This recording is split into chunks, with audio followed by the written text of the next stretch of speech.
आप दो बॉल्स ले, उन दो बॉल्स को आप लुढ़का दें। एक को थोड़ा धीरे से लुढ़काएं और पीछे वाले को थोड़ा तेज लुढ़का दें, इसका वेलोसिटी थोड़ा ज़्यादा हो। अब क्या होगा, ऐसे में ये बॉल लुढ़कते हुए जाएगा और इसके साथ टकराएगा। तो यहाँ पर मान ले कलिजन हो रहा है, वो टकरा रहा है। ये दोनों टकराने के बाद आप ये पाएंगे कि जो बॉल आगे था, जिसके साथ पीछे वाला जाके टकराया, उसका वेलोसिटी बढ़ जाता है, ये ज़्यादा तेज़ मूव करने लगता है। अब जो पीछे वाला बॉल है, जब ये इसके साथ टकराता है तो उसका वेलोसिटी, आप ये पाएंगे कि उसका वेलोसिटी घट जाता है। हो सकता है, ऐसा भी हो सकता है कि ये बॉल रुक जाए, या फिर ऐसा भी हो सकता है ये बॉल जो है पीछे की तरफ चलने लगे। अब यहाँ पर एक बहुत ही इंटरेस्टिंग चीज़ हमें दिखता है। बीच में जो है ये कलिजन है, मैं यहाँ पर लिख दूँ, ये कोलाइड कर रहा है, कलिजन हो रहा है यहाँ पर। तो यहाँ पर एक बहुत ही इंटरेस्टिंग चीज़ हमें दिखता है, वो ये है कि अगर मान ले कि इस बॉल का मोमेंटम P1 था और इस बॉल का मोमेंटम P2 था। हमने इससे पहले मोमेंटम पे बात किया है, लीनियर मोमेंटम। ओके, सो लीनियर मोमेंटम हमें पता है, इसे हम P से डिनोट करते हैं। एक बॉडी का लीनियर मोमेंटम होता है उसका मास इनटू उसका velocity, according to classical mechanics. Okay, तो इसका मोमेंटम ये P1 था, इसका मोमेंटम P2 था। Mass into velocity is momentum. Collision से पहले ये था। अब जब कोलाइड किया यहाँ पर, कलिजन के बाद दोनों का वेलोसिटी में चेंज हो रहा, तो दोनों के मोमेंटम में भी चेंज हो रहा। तो यहाँ पर पहले बॉडी का मोमेंटम P1 डैश बना और दूसरे बॉडी का मोमेंटम चेंज होके P2 डैश बना। दोनों ही चेंज हो गया, दोनों बॉडी का मोमेंटम। तो law of conservation of momentum हमें ये बताता है कि कलिजन से पहले का momentum, total momentum which is P1 plus P2, that is equal to collision के बाद का total momentum P1 dash plus P2 dash. तो यहाँ से आप समझ रहे होंगे कि दोनों बॉडीज में मोमेंटम में भले ही चेंज हो टकराने के बाद, लेकिन जो टोटल मोमेंटम है वो मोमेंटम सेम रह जाता है। सो मोमेंटम जो है, मोमेंटम ये कंजर्व्ड रह जाता है, कंजर्व्ड रह जाता है मतलब सेम रह जाता है। सो इसीलिए इस लॉ को कहा जाता है law of conservation of momentum. इसी को हमें अभी पहले तो प्रूव करना है। तो कैसे प्रूव करेंगे, देखिए इसे। अब देखिए, जब कलिजन हो रहा है, ड्यूरिंग कलिजन, ये जो बॉडी है, चलिए दोनों बॉडीज को नाम दे देते हैं। ये बॉडी है A और ये बॉडी है B। तो यहाँ पर ये A और ये B। तो कलिजन जब होता है तो क्या होता है, A जो है B के साथ जब टकराता है तो ये इस पे एक फोर्स अप्लाई करता है, F। इसका नाम चलिए ऐसे देते हैं, F on B due to A। और Newton's third law of motion हमें ये कहता है कि ये जो बॉल है, ये जो दूसरा वाला बॉल है, ए बी पे जो फोर्स अप्लाई किया, तो दूसरा वाला जो बॉल है जो कि बी है, बी भी इन रिटर्न ए को अपोजिट डायरेक्शन में एक फोर्स अप्लाई करेगा, F on A due to B. इन दोनों फोर्सेस का मैग्नीट्यूड सेम होता है, लेकिन इसका, इन दोनों का डायरेक्शन अपोजिट होता है। तो क्या करते हैं हम लोग, ये वाला डायरेक्शन जो है इसे पॉजिटिव डायरेक्शन मान लेते हैं और ये वाला डायरेक्शन जो है इसे नेगेटिव डायरेक्शन मान लेते हैं। ओके, अब हम क्या करेंगे, दोनों का मैग्नीट्यूड जो सेम है इसके लिए हम यहाँ पर लिख लेते हैं। चलिए इसे एक नाम दे देते हैं, एफ बी ए को हमने नाम दे दिया एफ। ये पॉजिटिव होगा क्योंकि ये पॉजिटिव डायरेक्शन में है। और एफ ए बी जो है इसका भी मैग्नीट्यूड f के ही बराबर होगा क्योंकि दोनों तो बराबर है। तो एफ बी ए अगर f के बराबर होगा तो f सब ए भी f के ही बराबर होगा, लेकिन डायरेक्शन इसका अपोजिट है और हमने साइन कन्वेंशन लिया, इस डायरेक्शन में पॉजिटिव और उसके अपोजिट डायरेक्शन में नेगेटिव। तो इस दूसरे वाले f को हम नेगेटिव f कहेंगे, ये वाला नेगेटिव होगा क्योंकि एफ ए बी जो है ये नेगेटिव डायरेक्शन में एक्ट कर रहा है, तो ये नेगेटिव f। तो इस चीज़ को हम आगे यूज़ करेंगे, दोनों का मैग्नीट्यूड बराबर, दोनों का डायरेक्शन अपोजिट। अब यहाँ पर देखें, जो कलिजन हुआ, कितने समय के लिए कलिजन हुआ, चलिए डेल्टा टी समय के लिए कलिजन हुआ। क्या दोनों के लिए ये समय बराबर है? अगर आप एक टेबल को स्लैप करते हैं, थप्पड़ मारते हैं टेबल में, या टेबल को पुश करते हैं, तो आप जब टेबल को पुश करते हैं तो टेबल भी वापस से आपको पुश करता है, फोर्स लगाता है, बैकवर्ड फोर्स लगाता है। तो जब तक आप टेबल को धकेलते हैं तब तक टेबल आपके हाथों को भी धकेलता है पीछे की तरफ। तो वो जो टाइम पीरियड है जब तक आपने टेबल पे फोर्स लगाया, जितने समय तक, एग्जैक्टली उतने ही समय तक टेबल भी आपके हाथों में फोर्स अप्लाई करेगा। इसमें तो कोई डाउट नहीं है, दोनों के लिए टाइम तो बराबर होगा, क्योंकि कांटेक्ट में डेल्टा टी समय तक अगर रहे ये दो बॉडीज ए और बी, आपका हाथ और टेबल मान लें, तो अगर कांटेक्ट में डेल्टा टी समय तक रहे तो उतने ही समय तक आपने टेबल को धकेला, और जब तक कांटेक्ट में है टेबल आपको धकेलेगा पीछे की तरफ। तो वही लॉजिक यहां पर भी अप्लाई करें। ए बी के साथ जब तक कांटेक्ट में है, बी भी ए के साथ तब तक ही कांटेक्ट में है। ए बी को अगर डेल्टा टी समय तक ये वाला फोर्स अप्लाई करे तो बी भी ए को डेल्टा टी समय तक ये वाला फोर्स अप्लाई करेगा, एफ ए बी। तो यहां से अब हम आगे बढ़ते हैं।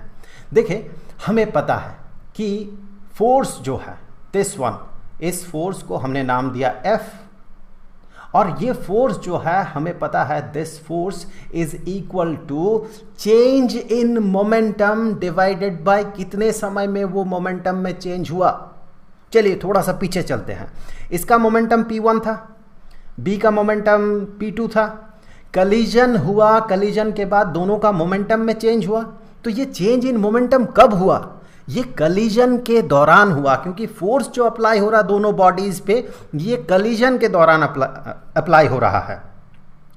तो यहां से हम देखें, ये कह सकते हैं कि बी बॉडी पे एफ फोर्स अप्लाई हुआ डेल्टा टी समय के लिए, तो इसके कारण एक मोमेंटम में चेंज होगा ना। वही मोमेंटम में जो चेंज है वही तो रिफ्लेक्ट कर रहा है यहाँ पर। P2 से P2 डैश हो गया और P1 से P1 डैश हो गया। तो अब देखिए यहाँ पर ये जो फोर्स है, इस फोर्स के कारण मोमेंटम में चेंज हो रहा है। अब हमें पता है कि फोर्स इज इक्वल टू जितना मोमेंटम में चेंज हुआ सेकेंड बॉडी पे, बी बॉडी पे, जिसका इनिशियल मोमेंटम P2 था, फाइनल मोमेंटम P2 डैश था, उसमें जो चेंज इन मोमेंटम होगा, क्योंकि ये वाला फोर्स जो है बी बॉडी पे लग रहा, तो बी बॉडी पे जो मोमेंटम में चेंज हुआ डेल्टा P2 नाम दे देते हैं इसे। तो ये मोमेंटम में चेंज हुआ। हमें पता है कि force is equal to change in momentum divided by कितने समय में वो चेंज हुआ, या फिर कहें कब तक फोर्स उसमें अप्लाई किया गया। आपको लग सकता है कि हमने तो पढ़ा था Newton second law of motion में कि force is proportional to this thing. तो भाई उससे आगे हमने जब फोर्स को डिफाइन किया, न्यूटन ने जब फोर्स को डिफाइन किया था, उस समय हमने क्या देखा था कि ये जो प्रोपोर्शनलिटी साइन हट के इक्वालिटी साइन आया, उसके कारण जो कांस्टेंट ऑफ प्रोपोर्शनलिटी इंट्रोड्यूस हुआ था उसका वैल्यू 1 था। तो यहाँ भी इस प्रोपोर्शनलिटी साइन को हटा के जब हम कांस्टेंट ऑफ प्रोपोर्शनलिटी लाएंगे तो उसका वैल्यू भी 1 ही होगा, क्योंकि यहीं से हमने आगे बढ़ा था। तो उस लॉजिक से force is equal to rate in change in momentum, rate of change in momentum. तो सेकंड बॉडी में इतना चेंज हुआ मोमेंटम में, इतने समय में वो चेंज हुआ, तो उन दोनों का रेशियो जो है ये वाला फोर्स वो इंडिकेट करेगा। अब देखिए ये एफ ए बी जो है, इसे हमने क्या कहा था, नेगेटिव एफ। अब नेगेटिव एफ किसके बराबर होगा? फर्स्ट बॉडी में, ए बॉडी में जो चेंज इन मोमेंटम हुआ, चलिए इसे नाम दे देते हैं डेल्टा P1 डिवाइडेड बाय जो समय लगा, जितना टाइम पीरियड के लिए ये फोर्स एप्लीकेबल हुआ। अब देखें यहां से हम किस तरह से P1 डैश और P2 डैश को पता करेंगे। आप गौर करें, यहां से अगर इस वाले से चलिए पहले इसे कंसीडर कर लेते हैं। इस वाले से हम आगे बढ़ेंगे, negative F is equal to delta P1 divided by delta T. So delta P1 divided by delta T. मैं एक बार फिर से रिपीट कर दे रहा हूं, ये है चेंज इन मोमेंटम किस पे, बॉडी ए पे। So change in momentum divided by change in time. यहां से आगे बढ़ते हैं, तो पहले बॉडी ए पे जो मोमेंटम में चेंज हुआ that is equal to negative F delta T. इसके साथ इसे मल्टीप्लाई कर दें। अब हमें पता है कि change in momentum, first body में जो चेंज इन मोमेंटम होगा तो वो किसके बराबर होगा, ए बॉडी का फाइनल मोमेंटम माइनस उसका इनिशियल मोमेंटम। तो बॉडी ए जो है, ए और ये बी, बॉडी ए जो है इसका फाइनल मोमेंटम p1 डैश है, सो p1 डैश ए का फाइनल मोमेंटम माइनस ए का इनिशियल मोमेंटम p1। तो ये हो गया ए में चेंज इन मोमेंटम। अब यहाँ से अगर हम p1 डैश को, दैट मीन ए का फाइनल मोमेंटम को पता करें तो हम ये पाएंगे ये बराबर होगा p1 प्लस डेल्टा p1। ठीक है, अब आगे बढ़ते हैं। यहाँ से आप देखें delta p1 that is negative f delta t। सो अब हम क्या करेंगे, अब हम ये कहेंगे कि a का final momentum is equal to a का initial momentum plus this thing, और ये किसके बराबर है, नेगेटिव f डेल्टा t के बराबर है। तो उसके जगह पे डेल्टा p1 के जगह पे हम negative f delta t put करेंगे। तो फिर ये हो गया बॉडी A के लिए फाइनल मोमेंटम का एक्सप्रेशन। सेम तरीके से, बिल्कुल यही तरीके से हम बॉडी B के लिए फाइनल मोमेंटम पता कर सकते हैं। बॉडी B जो है इसके लिए हमें पता है कि this F is equal to delta P2 जो कि है B बॉडी पे change in momentum divided by delta T। यहाँ से आगे हम कह सकते हैं कि delta P2 is equal to F delta T। अब यहाँ से आगे जैसे कि इस केस में भी हमने किया था कि जो डेल्टा P2 है इसे हम कैसे डिफाइन करेंगे, डेल्टा P2 क्या है, B बॉडी पे change in momentum, B body पे चेंज इन मोमेंटम, इस बॉडी पे। तो B बॉडी पे change in momentum is B का final momentum which is P2 dash minus B का initial momentum which is P2। So P2 dash minus P2। अब यहाँ से आगे हम ये कहेंगे कि P2 डैश जो कि है B का final momentum that is equal to P2 this P2 plus delta P2। अब इस डेल्टा P2 के जगह F डेल्टा T का वैल्यू हम पुट कर देंगे। पिछले केस में डेल्टा P1 के जगह हमें क्या मिला था, नेगेटिव मिला था ये चीज़, क्योंकि उसका डायरेक्शन अपोजिट था फोर्स का। अब की बार जो P2 डेल्टा P2 है इसका वैल्यू हमें क्या मिलेगा, F डेल्टा T मिलेगा। ठीक, तो यहाँ से आगे हम कहेंगे, तो अब देखिए ये है the final momentum of B के लिए एक्सप्रेशन। अब देखिए कलीजन से पहले टोटल मोमेंटम ये लिख लेते हैं और फिर कलीजन के बाद का टोटल मोमेंटम। कलीजन के बाद का टोटल मोमेंटम क्या होगा, इसका और इसका समेशन। और कलीजन से पहले टोटल मोमेंटम क्या होगा, P1 प्लस P2। कलीजन से पहले total momentum P1 plus P2, तो उसी को लिख लेते हैं एक बार। So before collision total momentum, before collision total momentum, linear momentum है ये, टोटल मोमेंटम बिफोर कलीजन ये क्या है, ये है P1 प्लस P2। अब टोटल मोमेंटम आफ्टर कलीजन देखें, टोटल मोमेंटम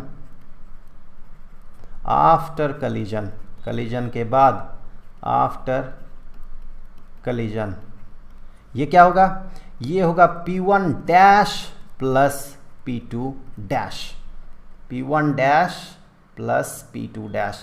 कलीजन के बाद A का मोमेंटम P1 डैश है, B का मोमेंटम P2 डैश है, तो दोनों का टोटल मोमेंटम A और B का total momentum P1 dash plus P2 dash, दोनों का वैल्यू जो है हमने यहाँ पर पता लगाया यहाँ पर। तो वही वैल्यूज जब हम पुट करते हैं, P1 डैश के जगह P1 minus F delta T, और P2 डैश के जगह ये वाला value P2 plus P2 plus F delta T. तो आप यहाँ गौर करें कि ये दो वैल्यूज़ जो है, ये दो चीज़ें जो है, नेगेटिव एफ डेल्टा टी और पॉजिटिव एफ डेल्टा टी, ये दोनों कैंसिल हो जाएगा और क्या बचा हुआ रहेगा, हमारे पास बचा हुआ रहेगा P1 प्लस P2। तो गौर करें, कलीजन से पहले total momentum P1 plus P2, कलीजन के बाद भी total momentum P1 plus P2। तो यही है law of conservation of linear momentum.